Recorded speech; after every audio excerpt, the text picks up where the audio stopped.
সবাই কেমন আছেন? আজকে একটা নতুন গুরুত্বপূর্ণ বিষয় নিয়ে কথা বলবো। রয়েছেন যারা নতুন গিটার হাতে নিয়েছেন, শিখছেন, তাদের মোস্ট কমন প্রবলেম হচ্ছে একটা হচ্ছে কর্ড ধরতে পারা। কর্ড ধরতে পারাটা সমস্যা, আর বার কর্ড তো ইম্পসিবল। বার কর্ড তো অনেক কঠিন কাজ, অনেকের কাছে লাগে। তো এই বিষয়ে আমার একটা ভিডিও রয়েছে, বার কর্ড এবং ওপেন কর্ড, একটু ডিটেইলিং মানে একটু ইলাবোরেট করে বলা হয়েছে। সেখানে আপনারা ওপেন কর্ড পাবেন এবং বার কর্ড পাবেন। তো আমি যে বিষয়টা নিয়ে আজকে কথা বলবো, যারা প্রথম গিটার নিয়েছেন হাতে এবং মোটামুটি স্ট্রিংগুলো চিনেছেন, যেমন ধরেন এই স্ট্রিংগুলো তো আপনারা নাম জানেন সবাই, আশা করব। আর যারা জানেন না তারা জেনে নেন। এখানে স্ট্রিং হচ্ছে 6টা, উপর থেকে ই, এ, ডি, জি, বি, ই, ঠিক আছে। এখন বিষয়টা হচ্ছে যে আপনারা যারা কর্ড টর্ড ধরতে পারেন মোটামুটি, এখন সারগাম শিখবেন। সারগাম শেখার বিষয়টা কি, যেমন ধরেন আমি বাজাচ্ছি, ই কর্ড বাজাইলাম, এখন এটার সাথে একটা স্ট্রিং নিলাম সবার নিচের, এটা হচ্ছে ই স্ট্রিং। এখন এইটাতে আমি সারগাম বাজাবো, সা সা রে গা মা পা ধা নি সা, এই যে বাজিয়ে ফেললাম। আবার অন্য আর একটা স্ট্রিং নেই, বি নিলাম, বি এর ওপেন অবস্থায় সা রে গা মা পা, এই যে এই ব্যাপারটা জানা খুবই দরকার। তো এই বিষয়ে একটা টোটকা দিই আপনাদেরকে। এটা হচ্ছে খুবই একটা সহজ উপায়, যে এখানে ধরেন এই ওপেন অবস্থায় ই স্ট্রিংটাতে আসি, সবার নিচের 1 নাম্বার স্ট্রিংটা, সবচেয়ে চিকন স্ট্রিংটা, এটা ওপেন অবস্থায় আমি বাজালাম।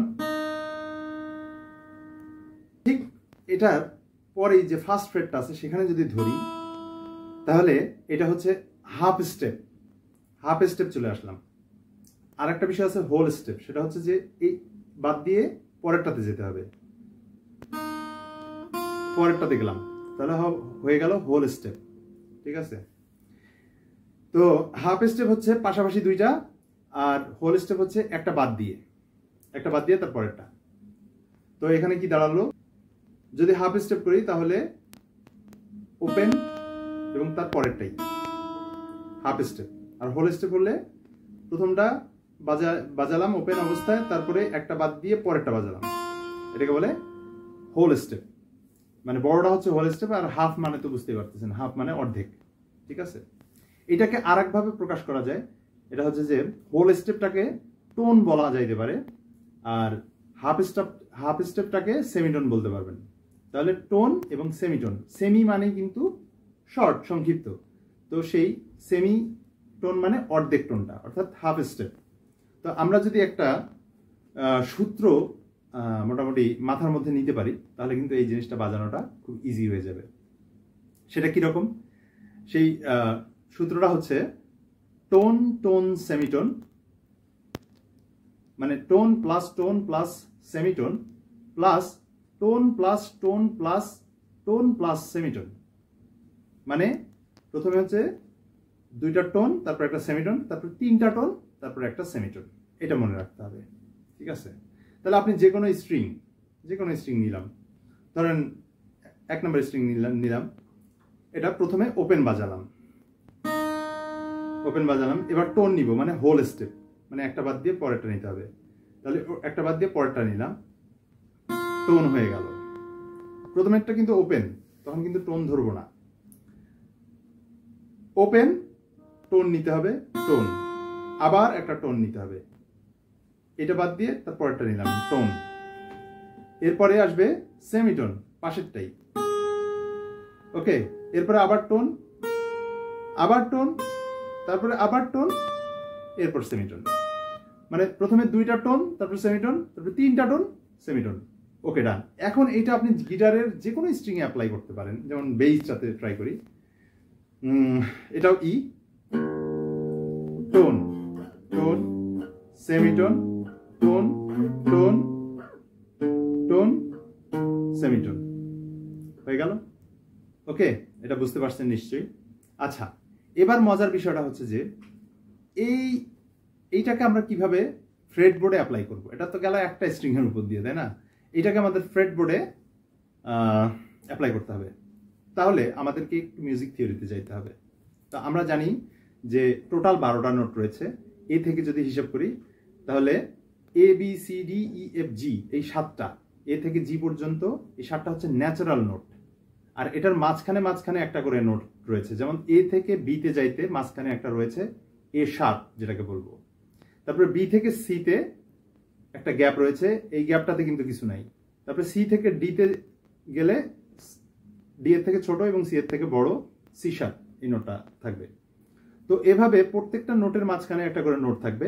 শুধু বি সি এবং ই এফ মনে রাখবেন, শুধু বি সি এবং ই এফ এই দুইটা জায়গায় মাঝখানে কিছু থাকবে না, এই দুটো পাশাপাশি থাকবে। ওকে, তাহলে A A sharp, B C, B C পাশাপাশি, তারপরে D C sharp D, D sharp E, F F sharp G, G sharp, এই টোটাল 12টা নোট হবে।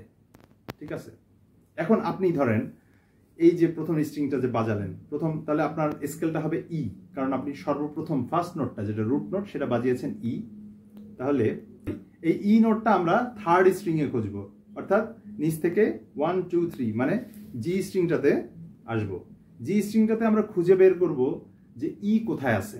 তাহলে দেখেন, আমরা জানি যে এই স্ট্রিংগুলা ফ্রেট ওয়াইজ ক্রোম্যাটিক স্কেল অনুযায়ী যায়, মানে এই সিরিয়ালটা A, A sharp B, C, C sharp D, D sharp E, F, F sharp G, G sharp A, এভাবে আসে। কিন্তু এটা শুরুই হয়েছে ওপেন হচ্ছে জি, তাহলে ফার্স্ট ফ্রেট হবে জি শার্প, সেকেন্ড ফ্রেট হবে এ,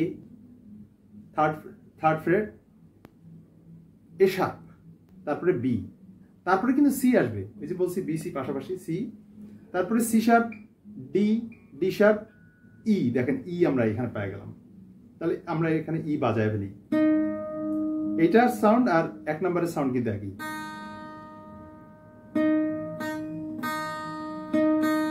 একই সাউন্ড, ঠিক আছে, জাস্ট এটা একটু মোটা হওয়ার কারণে একটু বোল্ড সাউন্ড দিচ্ছে, আর এটা একটু থিন সাউন্ড দিচ্ছে, বাট সাউন্ড কিন্তু একই।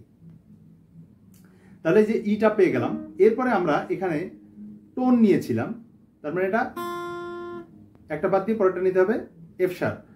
তাহলে এখানে ই পাইছি, এখানে একটা বাদ দিয়ে পরেরটা নিলাম, তার মানে এটা হচ্ছে এফ শার্প। ঠিক আছে, তারপরে কি নিব, তারপরে আবার একটা বাদ দিয়ে আবার টোন নিতে হবে, আবার একটা বাদ দিয়ে তারপরেরটা, তার মানে এটা হচ্ছে জি শার্প। তাহলে আমরা জি শার্প এখানে বাজালাম, এখানে জি শার্প বাজালাম, মানে থার্ড স্ট্রিং এর 13th ফ্রেট। এখন দেখেন এই থার্ড স্ট্রিং এর 13th যা বাজবে, সেকেন্ড স্ট্রিং এর 9th একই কিন্তু বাজতেছে, দেখেন। তো এটা আমরা না নিয়ে এটা কাছাকাছি যেটা আছে সেটা নিচ্ছি। তাহলে প্রথমে ই নিলাম, তারপরে টোন এফ শার্প, এরপর জি শার্প এখানে না নিয়ে সেকেন্ড স্ট্রিং এর 9th ফ্রেট নিলাম, জি শার্প। এরপরে কিন্তু আছে সেমিটোন,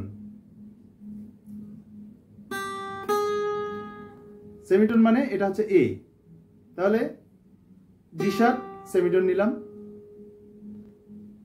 সেকেন্ড স্ট্রিং এর 10th ফ্রেট। ওকে, এরপর আবার টোন এখানেই আমরা পাচ্ছি, দেখেন একটা বাদ দিয়ে তারপরেরটা, তার মানে 12th ফ্রেট, সেকেন্ড স্ট্রিং এর 12th ফ্রেট এসে গেল, এখানে হয়ে গেল সারেগামা পা। ওকে, মানে 5th নোট চলে আসলো। এরপরে পা চলে আসলো, এখানেও পা, এখানে একই নোট, তারপরে ধা, তার মানে আপনার একটা টোন নিতে হবে, টোন টোন একটা বাদ দিয়ে তারপর একটা নিলাম, এটাই এটা সেম 1 নম্বরের যেটা ছিল এটাই, মানে 1 নম্বর স্ট্রিং এর 9th ফ্রেট হচ্ছে ধা, তারপর আবার টোন নিতে হবে, আবার টোন নিলাম 1 নম্বর স্ট্রিং এর 11th ফ্রেট এবং তারপরে সেমিটোন, মানে 1 নম্বর স্ট্রিং এর 12th ফ্রেট। তাহলে আমরা পাচ্ছি 1 নম্বর স্ট্রিং এর 3 নম্বর স্ট্রিং এর 9th 11th, 2 নম্বর স্ট্রিং এর 9th 10th 12th, আর 1 নাম্বার স্ট্রিং এর 9th 11th and 12th। তাহলে দেখেন কি বাজানো যাচ্ছে।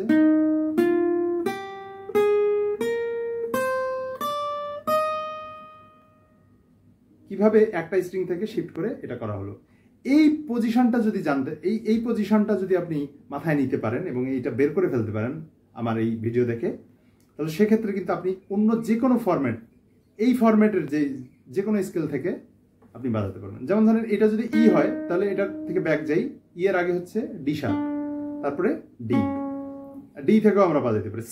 জাস্ট সেম ফর্মুলা, মানে এইটা জাস্ট কপি করলেই হবে।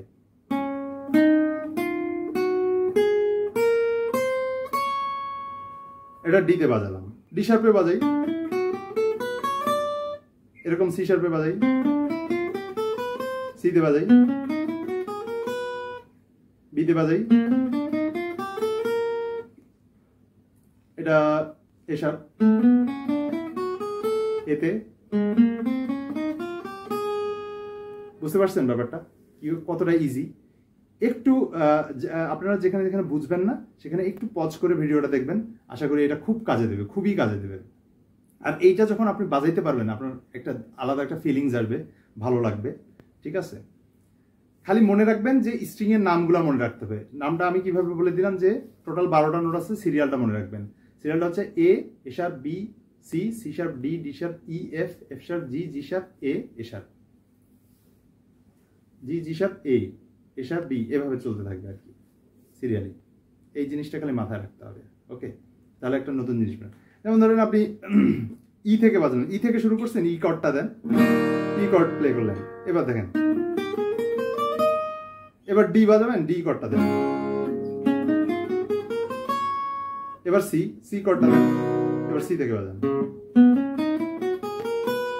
বুঝছেন? এইটা যখন আপনারা বাজাইতে পারবেন তখন দেখবেন নতুন নতুন আরো আইডিয়া আসবে।